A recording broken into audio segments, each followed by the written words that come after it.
falatura defasado, 440, signé dans la falatura defasado, 486.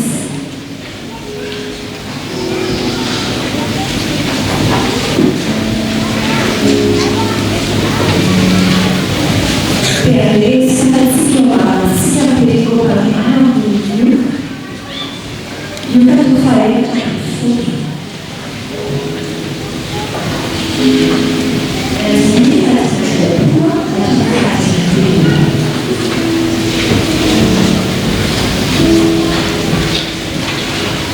Allora, inizia l'analizzazione che la santisso, parli di mamma, la casa, dice tutto è campiana. Allora, la palazzo è sociale, e non è piano. Alla tua pianta, uscire nella vita. Salvarsi alla tua cristiana, poi alla tua pianta, uscire nella vita. E il cristiano manco carattere, etichetta e politiche fisica. Fare le piante, desenhando a parede, ensaiando a parede, a cansar imaginante. A literatura da parede, a escrava da antena da imaginante. Você é fácil.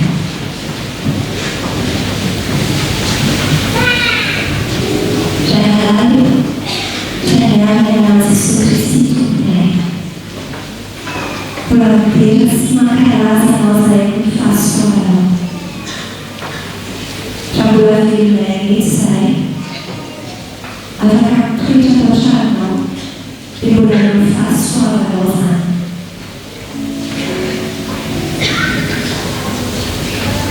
O seu nossa é ali. Será fatura o melhor a trabalhar.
faha-telopolo ny volana oktobra 2020 alahady roapolo manaraka ny trinité alahady ny réformation ny riavana izay manamarika ny fiainantsika fiangonana protestante tamin'ny alalany fantsipivavahana izay nataondreo mpanintsy fivavahana hibanjinantsika hatrany an Jesosy Kristy amin'ilay lohahevitra hoe avaozy ny fanompon'ny fiangonana.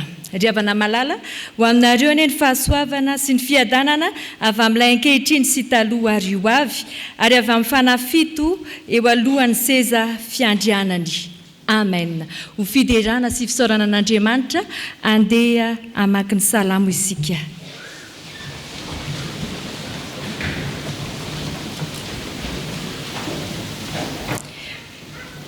Hideran'Andriamanitra isika miaraka amin'ny mpanao salamo manao hoe: aminao Jehova o no anandratako ny fanaiko.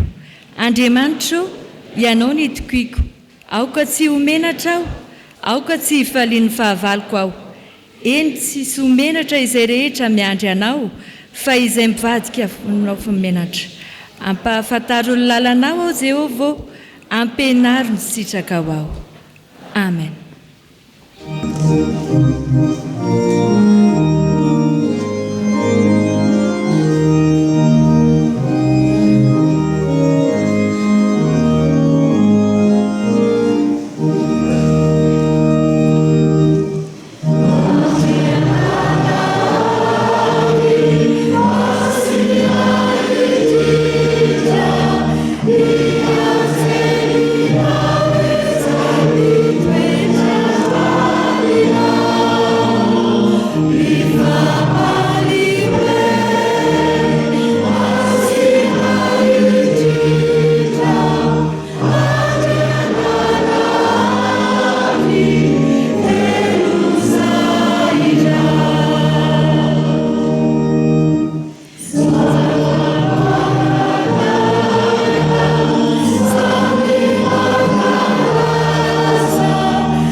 Mbavaka sika riavako. Tera laza voninahitra mandrakizay no atolotra eo anao ry Andriamanitra ray zanaka fanamasina. Izay Andriamanitra tamin'ny lalan'i Jesosy Kristy ianao. Andriamanitra ny fahatsarana ianao. Andriamanitra masina ianao. Ary Andriamanitra pahary ihany koa izay nahary anay nitovy endrika aminao. Misaotra anao izay fa noho ny tantananao sy ny fivimbinanao no nahatonga anay indray ato amin'izao tranonao masina izao amin'izao voalohany herinandro izao. Misaotra Tompo fa noho ilay fitiavanao, ilay tsy miova omaly sy anio ary mandrakizay dia indreto izahay mianko hatrany fahamamiana miaraka aminao Andriamanitra. Misaotra ihany koa noho ny amin'ity andro anio ity izay ankalazanay ianao ka atserovanay indray ny fantsipivavahana izay tena nanandanja tokoa amin'ny fanomponanao Andriamanitra ary mbola anavaozanay hatrany ny fanomponay. Tompo malalo irinay indrindra ny fanainao masina anjaka atao anatinay tsirairay avy ka izao fanompo-pivavahana izao dia tena ho fotoana ankasitrahanao tokoa. Ka tsy hialy eto izahay raha tsy mahita ny fahatsaranao Andriamanitra. Ataonay ny vavakay amin'ny lalan'i Jesosy Kristy. Amen.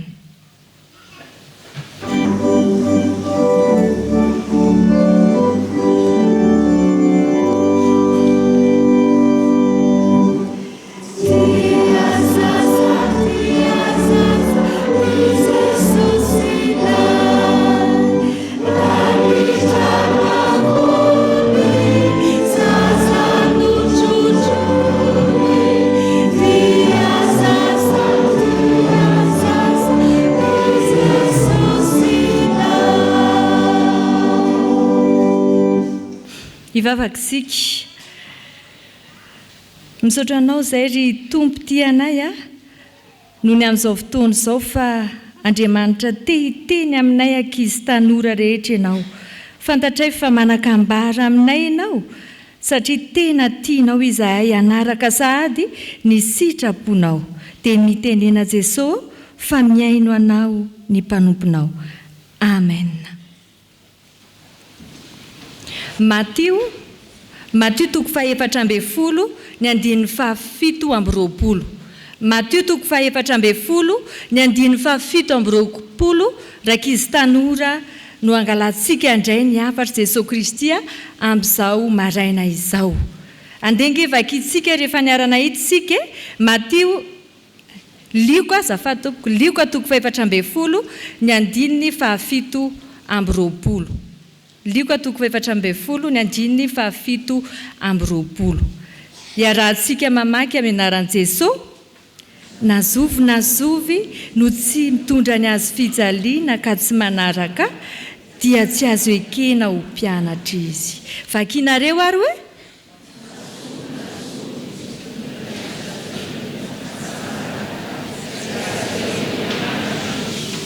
Amen. Atsangano hoe ny tanana izay mpianatra Jesosy rankizy tanora. Ho antsika rehetra izay nanangan-tanana teo dia izao ho antsika ity soratra masina ity hoe nazovy no tsy mitondra ny azy fijaliana ka tsy manaraka dia tsy azo ekena ho mpianatro izy. I Matio rankizy dia mpianatra Jesosy. Tantarany Matio ny jerentsika mpianatra Jesosy izy izay antsoina koa hoe Levy. Fa talohana mpianatra Jesosy azy dia mpamory hetra ny asany. Zany mpamory hetra zany taloha dia olona mpanambaka olona zany, olona maka vola amin'ny tsy fahamarinana zany, ary tenenina mihitsy ny aza hoe mpanota. Fa arak'izany hoe mampamory hetra ny Matio zany dia tena lalao vola izy, anka nanambola, tsy nisy nampahory azy na sakafo na fitafiana, ninona fa tena olona mpanan-karena i Matio. Fa rehefa nandalo teo aminy Jesosy Kristy, rehefa nahita azy Jesosy Kristy dia hoy izy Jesosy hoe andao anaraka. Dia teo Matio dia sady tsotra ny tonga dia nanaraka an Jesosy Kristy. Fa ny fihetsika izay nataony Matio rankizy tanora rehefa nanaraka an Jesosy izy dia najanony avokoa ny asany rehetra sy izay nafinaritra anazy rehetra tsy mifanaraka tamin'ny sitrapon'Andriamanitra. Najanony avokoa ny fomba fanaony rehetra fa lasa izy nanaraka an Jesosy. Nanomboka teo zany izy dia natsoina hoe mpianatra Jesosy. Isika ihany koa rankizy tanora, raha te ho mpianatra Jesosy isika dia mila mahafoy ny ratsy rehetra izay fanaontsika. Mila manao zava-dehibe ny fitondran-tenantsika, manao zava-dehibe ny fitondrana ny azy fijaliany Jesosy Kristy. Tsy matahotra hoe siosion'ny olona zany hoe ianao efa mpanan-karena be, efa manao anty zavatra rehetrarehetra ity dia mbola mivavaka ihany ve? Fa isika ilay mitondra ny azy fijaliany Jesosy Kristy. Dia isika ihany koa raha tena mpianatra Jesosy dia isika ilay manao lohalaharana an Jesosy Kristy mihoatra ny zavatra rehetra. Zany hoe tiantsika dada sy neny fa mbola tiantsika ambony lavitra no dada sy neny Jesosy Kristy. Tiantsika mianatra ny ampianarana fa raha tena tiantsika manaraka an Jesosy Kristy dia ambony lavitra noho izay noty any ampianarana notsika any amin'ny sekoly alahady.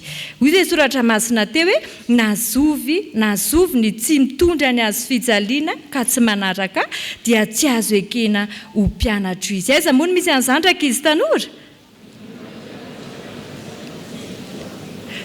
Lioka 7:20 ny 7:20. Vakio ary eo amin'ny anaran'i Jesosy.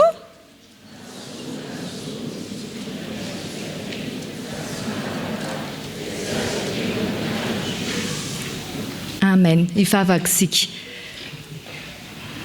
Misaotra anao izay Jesosy fa fantatray tokoa izao fa raha tena teo mpianatra ao izahay dia mila mitondra ny azy fijalianao, mila manala izay ratsy rehetra fanaonay fa tena manaraka anao ampitiavana sy ampanetretena tokoa. Dia ampianaro ary izay Jesosy hanaraka ny sitraponao. Misaotra Jesosy. Amen.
Mbola hiaro mibavaka tsika.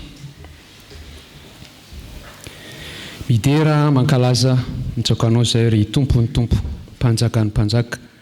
Ray mandrakizay Jehovah tompony maro. Fa afaka miara-miaino indray ny teninao. Mino izay fa manakambara aminay ianao. Ka hitondra fanavaozana, fantsiana ary fahavelomana ho an'ny finoanay ny teninao. Ho fantatray marina fa Andriamanitra velona no tomponay. Fanamasinao, sokafy ny masonay, mba hita tsara ny fahamarinanao ary mpiain'ny teninao, hanaiky, hahitsy ny teninao. Hanary ny sampany ary koa ny mpitondra ny afatrao, omenao ny fahazafan-tsaina, hampitany ny afatrao. Miasa ianao Tompo, fa raha ianao miasa, iza no asakana. Amin'ny anaran'i Jesosy Tompo no anaovana izany vavaka izany. Amen. Araka ny mahazatra eto amin'ny fitandremana sotro fitiavana dia ny Baiboly Diema no amakiana ny teny isaky ny alahady farany amin'ny volana ho fampatsiahivana ny antom-bavaka Jesosy Kristy sy ho mariky ny fiombonan'ny kristianina. Hiaraka mamaky sy hihaino ny soratra masina isika ao amin'ny fanekena taloha, boky ny Mpanjaka faharoa toko 7:20, ny 9:4 ka hatramin'ny 5:10. Rehefa hita Jehovah kina amin'ny anaran'ny Tompo. Dia nomeny mpanjaka baiko Hilkia mpisorombe sy ireo mpisorona lefiny ary mpiampana varavarana mba hamoaka ny ivelan'ny tempoly ireo kojakoja rehetra natao hivavahana tamin'ny Bahala sy tamin'ny Asera ary tamin'ireo planeta mankitana. Nodorany tany ivelan'i Jerosalema tao amin'ny sahan-kidrona ireny ka nentina nakany Betela ny lavenina. Noroahin'i Josia ireo mpisorona sandoka izay nitendren'ny mpanjakan'i Joda mba handoro sorona nentina tamin'ireo toeram-panasinana teo an-tanànan'i Joda sy manodidina an'i Jerosalema. Noroahiny ireo satria nanao sorona ho an'ny Bahala sy ho an'ny masoandro ary ho an'ny volana sy ny planeta amankitana. Nalany tao an-tranon'ny Tompo koa ny tsatokazo fanajana ny Asera ka navoakany any ivelan'i Jerosalema mba hodorana ao amin'ny lohasahan-kidrona ary ny laveniny dia nafafy teny amin'ny fahasambahoaka. Noravany ireo efitrano teo akaikin'ny tranon'ny Tompo, efitrano izay nijangajangana ho fampon-tsampy sy nanenoman'ny vehivavy akanjo ho fanajana ny Asera. Nasainy tonga tany Jerosalema ny mpisorona rehetra avy amin'ny tanànan'i Joda dia narodany toeram-panasinana izay fampiasan'ireo mpisorona sandoka ireo sy fandorany sorona anentona hatreo Geba ka hatrany Beraseba ary noravany tao Jerosalema ireo toeram-panasinana teo akaiky vavahady, indrindra ilay teo anoloan'ny vavahadin'i Josoa governoran'ny tanàna ka teo ankavia raha miditra ny tanàna. Tsy navela isorona teo amin'ny altaran'ny Tompo tao Jerosalema ireo mpisorona tamin'ny toeram-panasinana fa ny mihinana ny mofo tsy misy levura niaraka tamin'ny mpisorona hafa ihany no azo natao. Nozombainy Josia koa ny tofeta tao amin'ny lohasahan'ny Benainoma mba tsy andoroan'ny olona intsony ny zanan'lahy na vavy ho sorona ho amin'ny Moloka. Nisorona ireo sarivongan-tsoavaly izay natokany mpanjakan'ny Joda ho an'ny fivavahana amin'ny masoandro. Ireo soavaly ireo dia teo akaiky ny fidikana makao an-tranon'ny tompo, tao amin'ny trano fanampiny anilany efitra natana Meleka mpiandraikitra. Nodoran'i Josia ny kalesin'ny masoandro.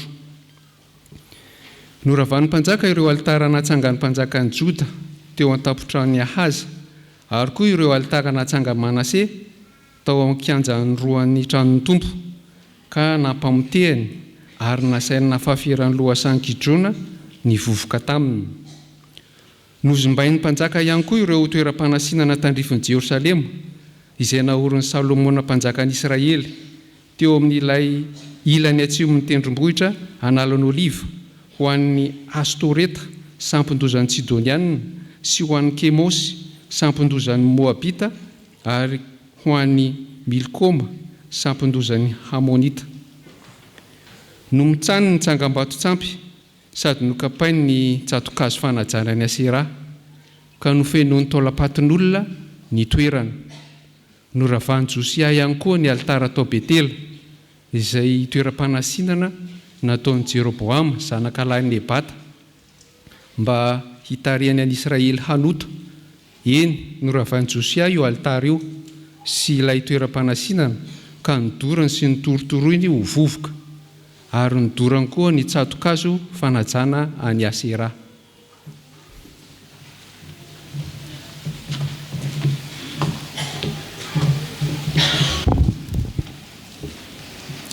Ho tohizantsika ny famakiana ny soratra masina ao amin'ny fanekena vaovao, filazantsara araka ny Lioka toko faha-efatra ambin'ny folo ny andininy fahadimy amby roapolo ka hatramin'ny fahadimy amby telopolo. Ary ho faranantsika ny famakiana ny soratra masina ao amin'ny epistily ho an'ny Galatiana toko faha-efatra ny andininy fahavalo ka hatramin'ny faharoapolo. Rehefa hita dia ho vakiana amin'ny anaran'ny Tompo. Nisy vahoaka marobe ny ara-dita amin'i Jesosy, dia nitodika niatrika azy ireo Jesosy ka nanao hoe: raha misy manantona ahy, aoka ho tia ahy mihoatra noho ny ray aman-dreniny sy ny vady aman-janany, mba mipiray-po aminy, ary mihoatra noho ny tenany aza, fa raha tsy izany tsy afaka ho mpianatra. Izay tsy mizaka ny azy fijaliany ary tsy miaraka amiko dia tsy afaka ho mpianatra. Raha misy aminareo te hanorina tilikambo, dia hipetraka izy aloha hitetika tsara izay ho lany, ahitany raha misy vola hanefana izany. So vita manko mifototra, vao tsy afa-manohy, ka ola-tsay mitazana rehetra hoe mananomboka nanorina rangahy io nefa tsy nahatody. Ary raha nisy mpanjaka andeha hanafika mpanjaka hafa, dia hipetraka izy aloha handinika tsara, ahitany raha azony atao amin'ny miaramila iray alina ny fanandrina amin'ny fahavalony manana miaramila 2 alina. Raha tsy azony atao manko, dia mbola lavitra ilay fahavalo, dia andefasany iraka hanao raharaham-pihavanana. Ary ho faranan'i Jesosy hoe: dia toy izany koa ary, na iza aminareo, tsy mahafoy izay rehetra ananany dia tsy afaka ho mpianatra. Zavatra tsara ny sira, kanefa raha ny sira ny tonga matsatso, atao any indray ny amiasina azy, fa sady tsy mahasoa tany no tsy mahasoa zezika intsony, ka dia rim-potsiny. Izay manatsofina ianona aoka iaino. Taloha nefa, fony tsy mbola nahafantatra an'Andriamanitra ianareo dia nanompo Andriamanitra izy. Ankehitriny kosa, efa nahalala an'Andriamanitra ianareo, mihoatra noho izany aza, efa nahalala anareo Andriamanitra. Ka ahoana ianareo no miverina indray amin'ny herin-javatra tsy manam-pahefana azy ary tsy misy fotony, dia herin-javatra izay tianareo ho tompona hatrany am-boalohany indray? Andro sy volana ary fizaran-taona sy taona no tandremanareo fatratra. Matahotra ny aminareo aho, fandrao dia sasapoana aminareo. Miangava nareo aho ry havana, aoka ho tonga tahaka ianareo, fa izao koa mba efa tonga tahaka anareo. Tsy nanisy raha-tsay velively ianareo, nefa fantatrareo fa aretina niatra tamin'ny tenako no nahatonga hitory aminareo ny vaovao mahafaly tamin'ny voalohany. Ary na dia fitsapana ho anareo aza ny tenako narary dia tsy mba niesoanareo aho na nylavinareo fa nyraisinareo tahaka ny ho nandraisanareo anjelin'Andriamanitra anankiray, eny tahaka no nandraisanareo an'i Kristy Jesosy mihitsy aza. Nakaiza ilay fankamaninareo ahy na sambatra anareo hijoroako vavolombelona aminareo manko fa raha azo natao na dia ny masinareo aza dia honombotanareo omenay tamin'izay. Koa dia tonga fahavalinareo ve aho satria milaza aminareo zavatra mahapototra? Mila fity aminareo ry zareo nefa tsy araka amin'ny mety, fa ny hiatahanareo amiko ny tadiaviny mba hitiavanareo azy. Tsara izany ilan'olona fity amin'ny zavatra tsara kanefa mandrakariva, fa tsy hoe raha eo aminareo ihany aho. Re anaka, mijaly toy ny vehivavy mety jaza indray aho mandra-pahatonga ny endri Kristy ho voasokotra ao anatinareo. Iriko no eo aminareo ankehitriny ka hitenenako araka ny tandrify anareo fa mahasanganay anahy zavatra mitranga eo aminareo. Amen.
Mbola ho aminareo ny riavana ny famindram-po sy ny fahasoavana avy amin'Andriamanitra ray sy Jesosy tompontsika.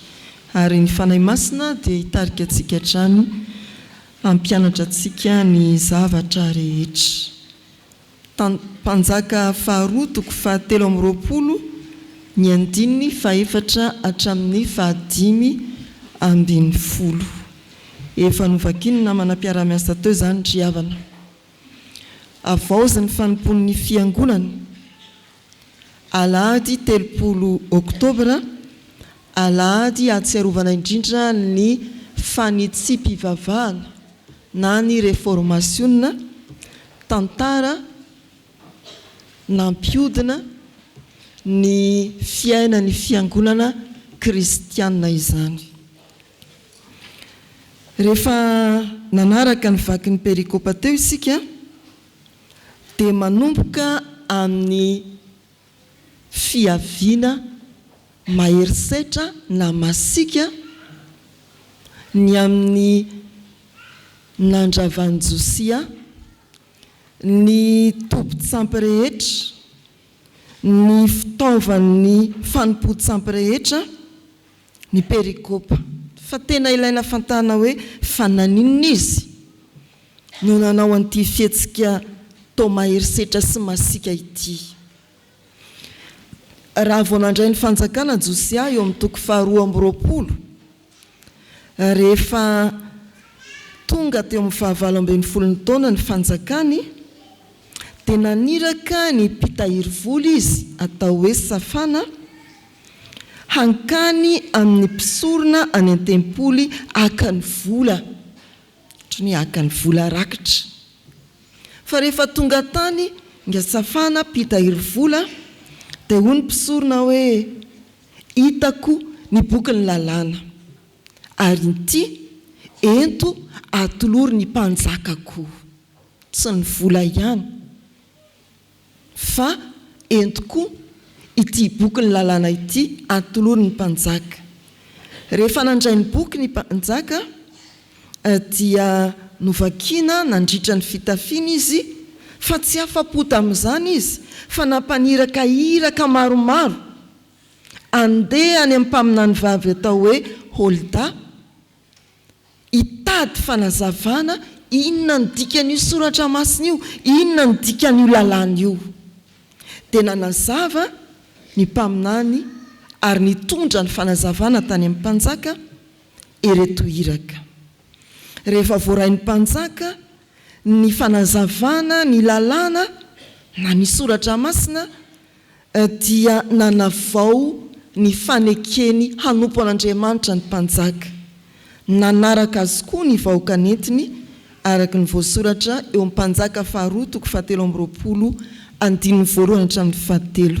Rehefa nanavao ny fanekeny hanaraka ny tompo, hanompo ny tompo ny mpanjaka, dia vao nanomboka ny reto fandravana ny sampy be dia be ireto.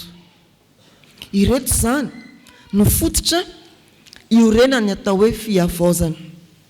Voalohany, ny fandraisanao ny soratra masina eny am-pelatananao, raiso ny baiboly, vakio ny baiboly, ary ianaro ny baiboly. Tsy mijanona eo, fa iaino ny baiboly, avaozy. Zay ny voalohany, raiso, vakio, ianaro, iaino. Fa ny faharoa, avaozy koa ny fanekenao an'Andriamanitra.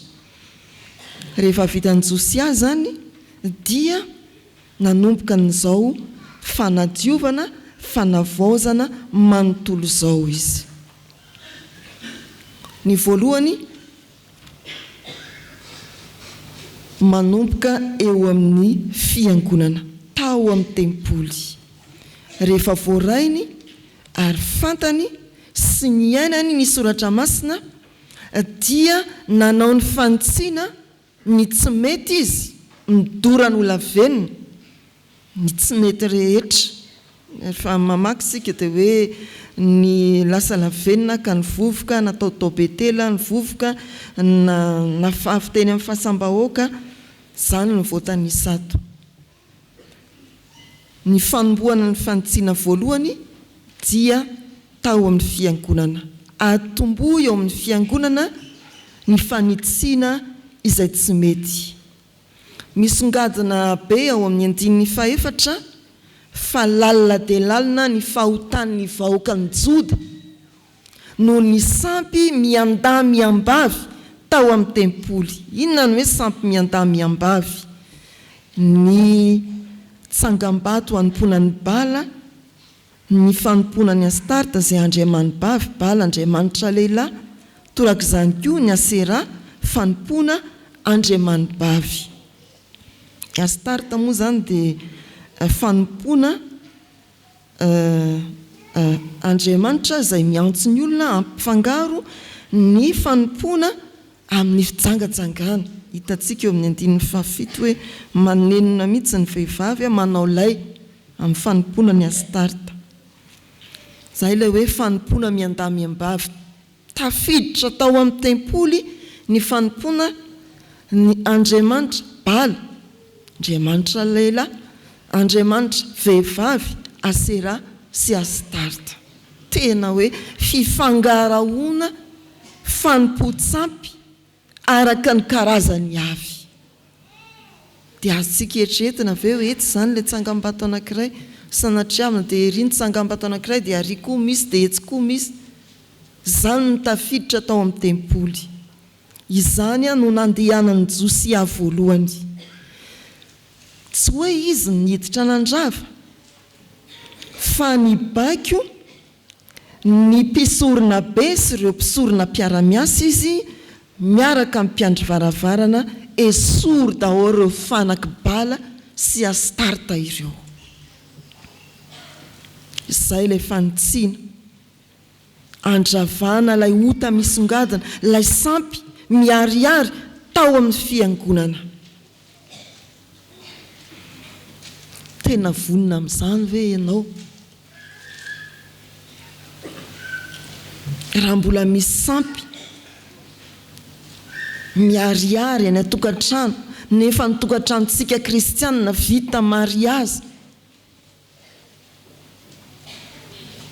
ho avy masika venao ampy izay. Tena vonina ve isika fiangonana hiavao amin'ny zavatra tsy mety ka tokony ahitsy? Aleo mba hiavao isika. Maherisety Josia ny zakatsika ve raha hoe taovy an'izao daholo ty, taovy an'izao ty tsy mety, ty tsy mety. Zakatsika ve zany? Zao ny soratra masina, zao ny mahitsy. Ry havana malala zay ny atao hoe fiangonana miavao. Indraindray zavatra mitana ny fijerintsika dia manala ny masontsika amin'Andriamanitra. Tsy azo azoko mihitsy ny haiko raha vao tsy ohatran'izao ilay voninkazo ao am-piangonana. Sao dia lasa sampy zany. Any ve miandrona ny aim-panahintsika? Saron'ny voninkazo ve izay tsara dia tsara tokoa, tsisy maharatsy azy, ny azo fijaliana? Sao dia lasa sampy zany. Indraindray dia feo hafa no manindry ny sofintsika, mampiala ny feon'Andriamanitra eo amin'ny sofinao. Feo atsy aro, zao ono. Esory zany tsy mifanitsy amin'ny sitrapon'Andriamanitra. Ny olana samihafa mitrango eo amin'ny fiangonana dia mampanontany tena hoe fa inona moa ny idiran'izany amin'i Jesosy Kristy sy ny azo fijaliana? Inona ny fandraisan'ireny olana? Malasa sain'ireny amin'ny filazantsara Jesosy, manjary ahilika ny filazantsara ary soloina filazana ratsy. Dia tsisy ifandraisany mihitsy. Ry havana malala rehetra amin'ny tompo, avaoza ny fanompony ny fiangonana, atombohy aty amin'ny fiangonana ny fanitsiana ny tsy mety, tadiavo ny sitrapon'Andriamanitra. Rehefa hita zany, tadiavo ny fanazavana, inona tokoa moa ny hevitra izany soratra masina izany, ary dorola venina izay tsy mety sy tsy mifanitsy amin'ny sitrapon'Andriamanitra.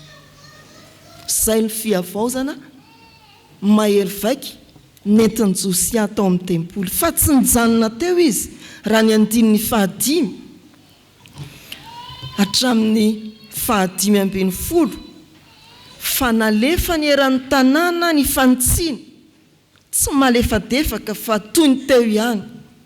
Tena mahery vaika. Teny an-tanàna dia nisy fiainana ny fanompo-tsampy isan-karazany, ary ny mahagaga ry havana nanomboka tamin'ny andron'ny Solomona, izay manodidina ny 300 taona talohan'i Josia. Raha ny tantara no dinihana dia efa nisy tsangam-bato-tsampy, natsangatsangany mpanjaka dia nanao toraka izany koa ireo mpanjaka taty aorianan'i Solomona, lao asiana kely an'izao, lao asiana kely an'izao, tsangam-bato kely fanampiny any ilay fivavahana amin'Andriamanitra. Ireny rehetra ireny mipetraka isa-tanàna dia noravan'i Josia avokoa. Tsy ny tao amin'ny tempoly ihany, fa ny teny an-tanàna dia noravany avokoa. Ry havana, tena manana fahasahiana sy nahery fo i Josia. Andininy fafito moa tena misy ifandraisany amin'ny fiarahamonina ankehitriny. Noravany ny tranon'ny olona nanolo tena hijangajanga ho fanompotsy izay teo amin'ny tranon'i Jehova, dia ireo nanenoma ny vehivavylay ho an'ny Astarta, ho re olona. Ny fiangorana zany lasa toerana inona? Fijangajangana. Niravainy ireny toerana ireny. Fa rehefa mandeha ny an-tanàna isika dia misy karazana sampy maro averimberina ihany. Efa tamin'izao volana Oktobra izao, ireo toerana fampisehoana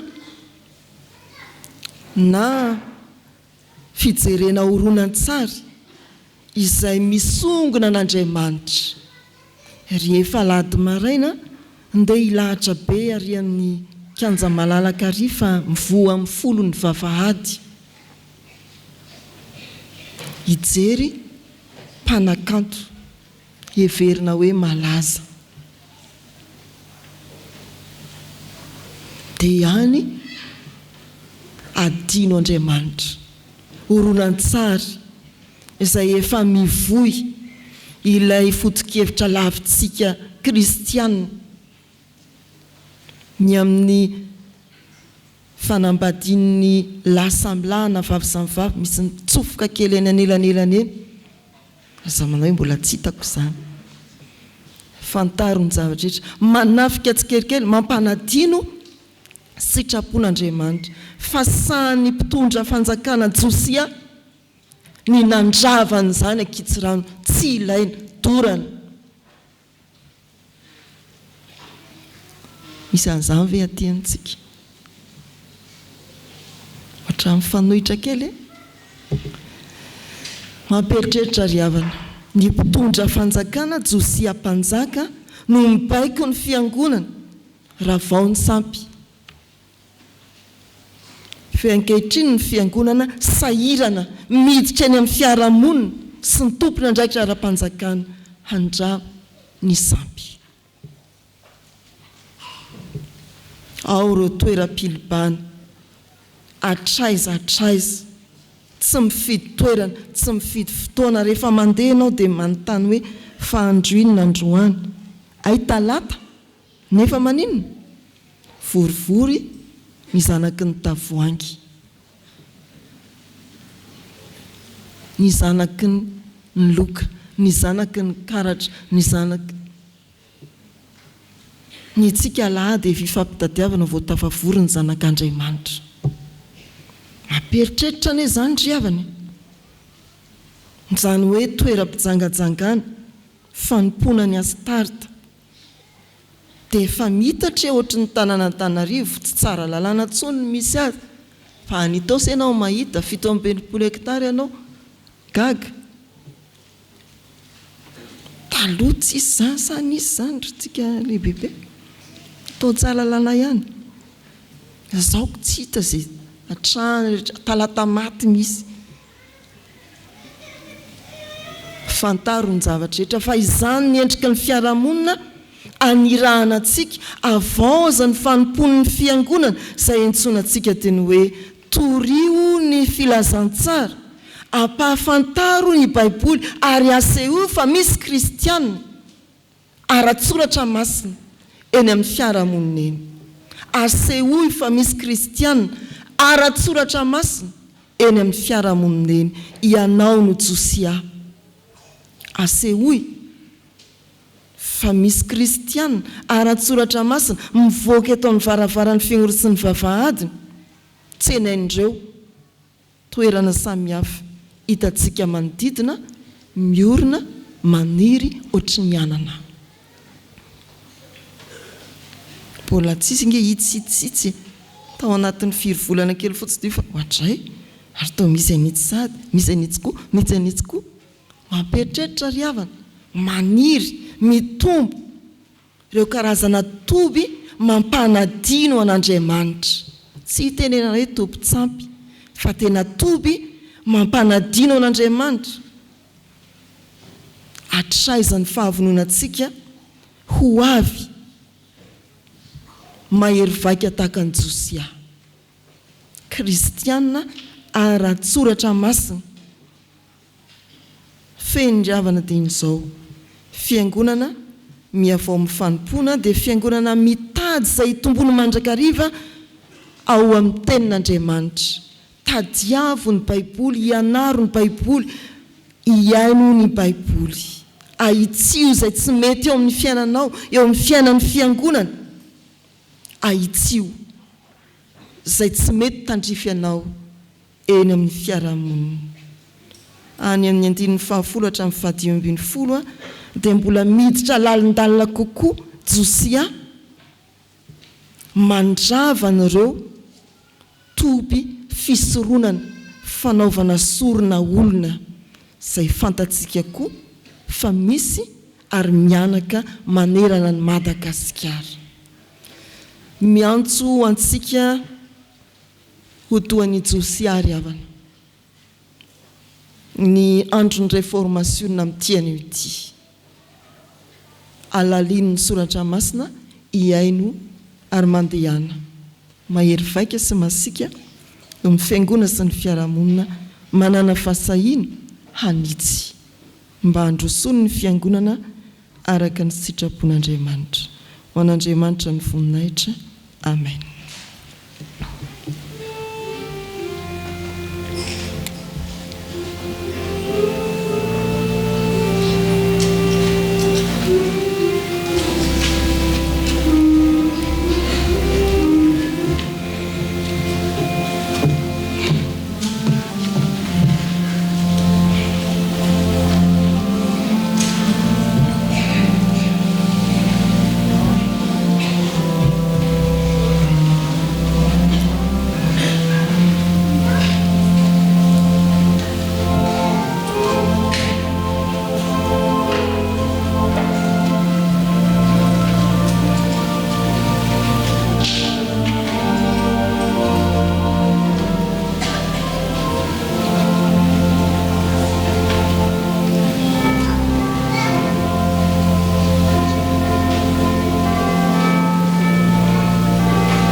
Sika ry havana.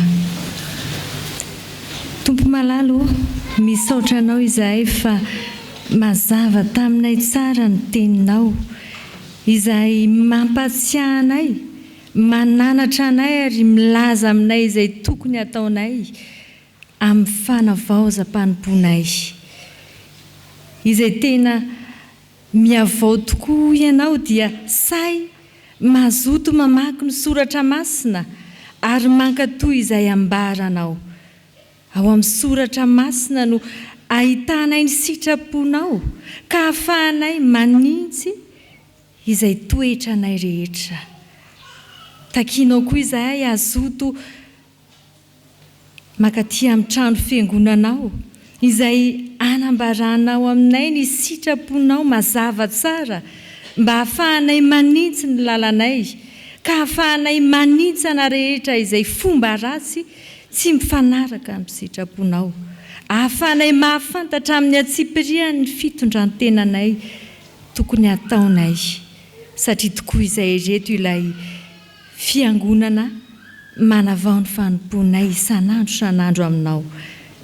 Nambaranao taminay tokoa Tompo fa izay tena mpanomponao tokoa ka manavao ny fanompony dia tsy mba manadino anao Andriamanitra, tsy mba manadino ny fahariana tsara izay nataonao Andriamanitra taminay, tsy manadino ilay famonjena izay nataonao tamin'ny alalan'i Jesosy Kristy.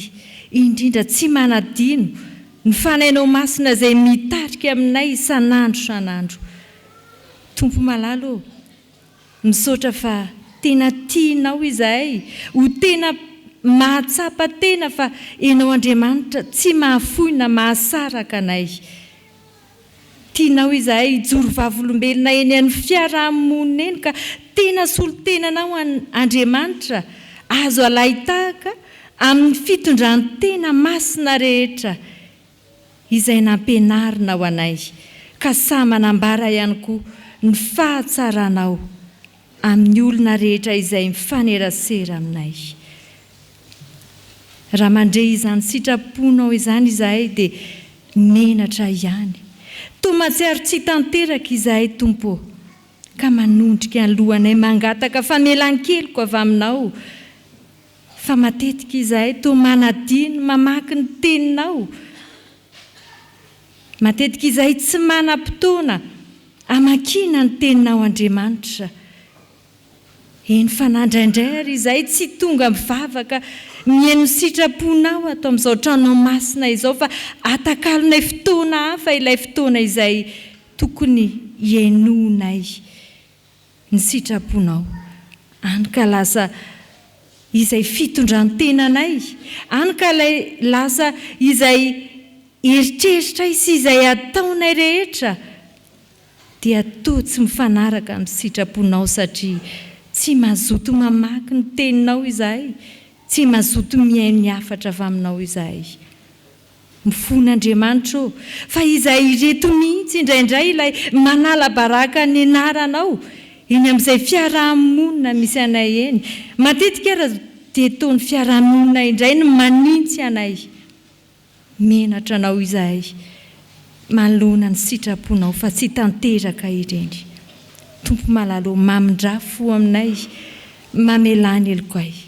Fantatray fa raha tafasaraka aminao izay dia tena very. Raha tsy avelanao ny elokay dia tena olom-pony izahay. Ka izany no angatanay famelan-keloko avy aminao, satria fantatray fa tena mpanoty izahay. Fantatray fa nanao araka izay tsy sitraponao izahay. Amin'ny anaran'i Jesosy Kristy no anaovanay ny vavakay. Amen.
Riavana malala, ny Andriamanitra izay ivavahantsika dia Andriamanitra rain'ny famindrapo, tsy mba mahay mitana ny fahatezerany ao am-pony izy.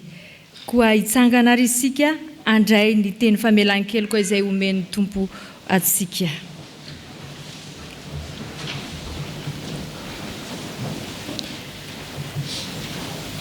Hoy ny Tompo, fa fahasoavana no hamonjena anareo amin'ny finoana, ary tsy avy aminareo izany, fa fanomezana avy amin'Andriamanitra.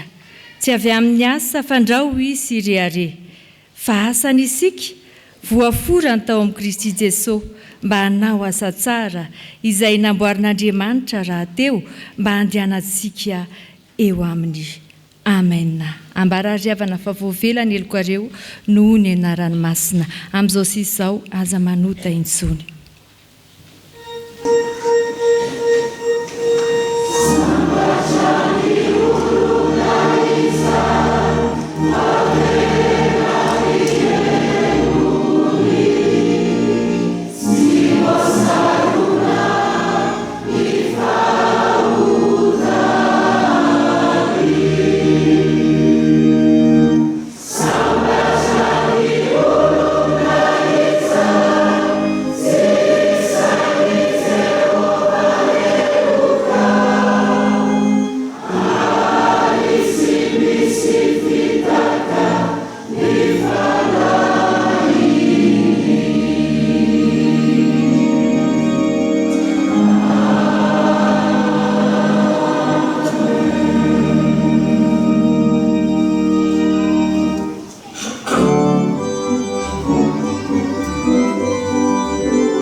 Ho antsika izay voavela heloka tokoa dia andeha anambara ny finoantsika eo anatrehan'Andriamanitra isika amin'ny alalan'ny famakiantsika ny fanekempinoana laharana voalohany na ny fanekempinoana apôstôlika izany.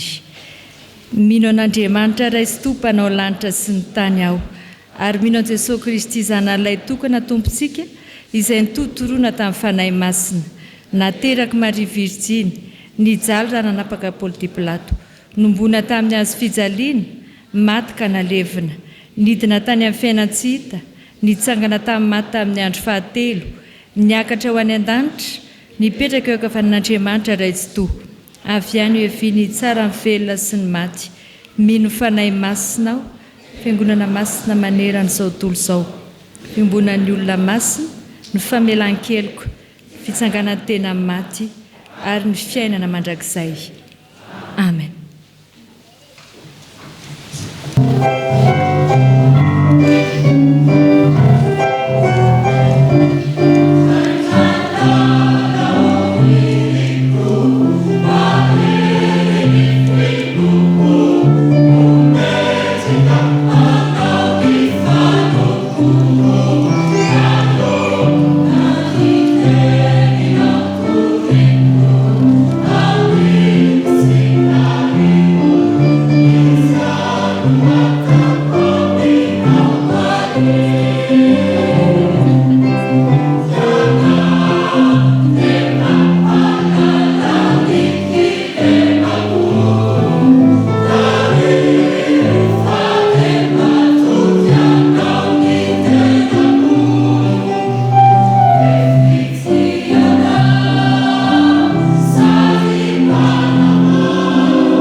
mivavaka sikariavana.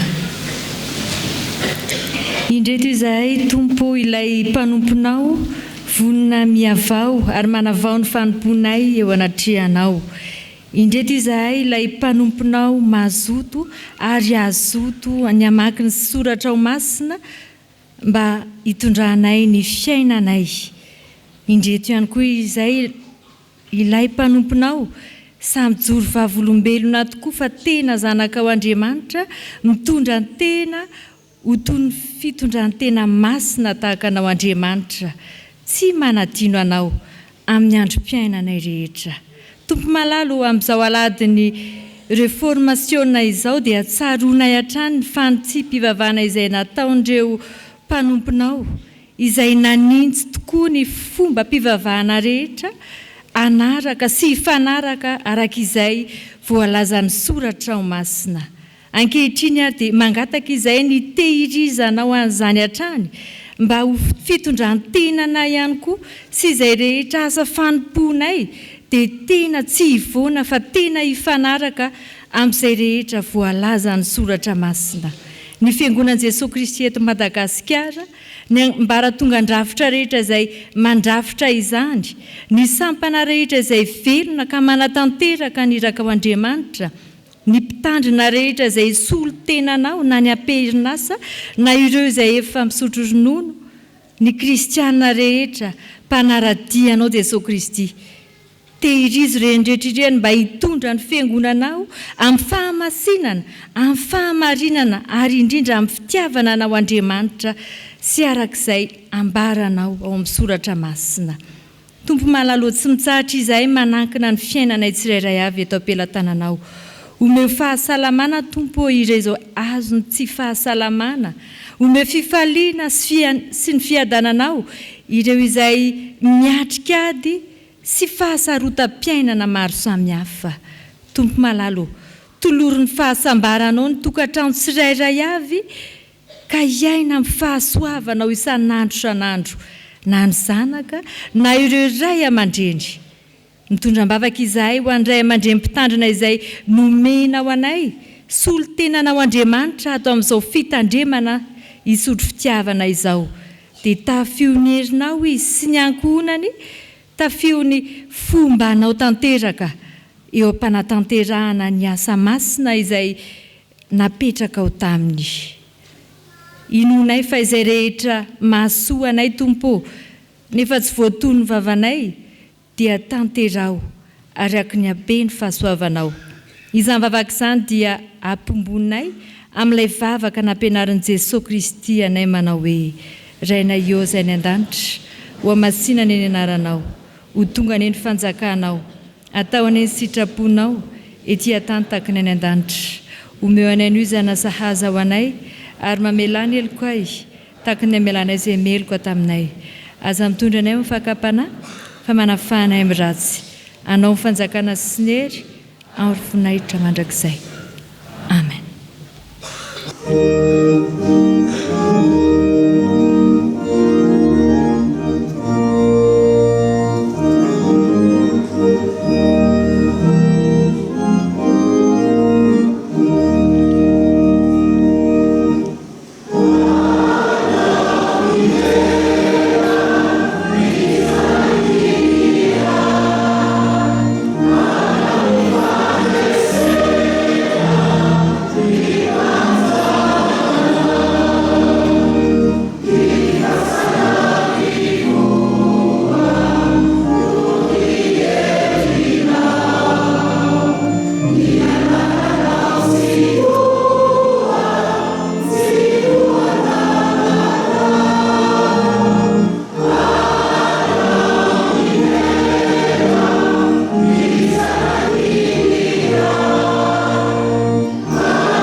Raisoa ny tsodrano atolotra amin'ny anaran'i Jesosy Tompo.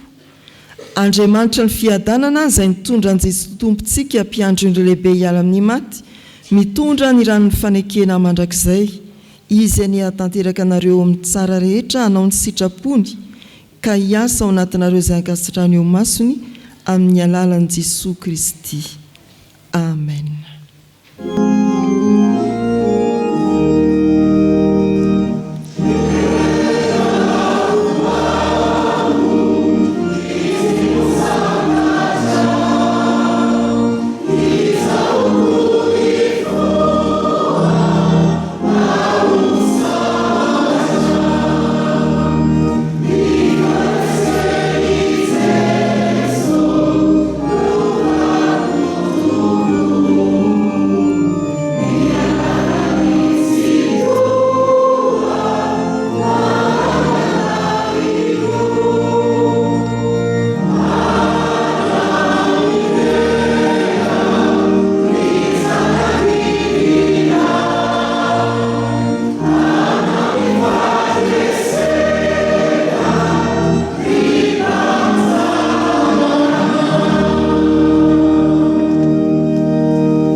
Ho an'Andriamanitra irerianany ny voninahitra, amin'ny anaran'ny Ray sy ny Zanaka ary ny fanahy masina.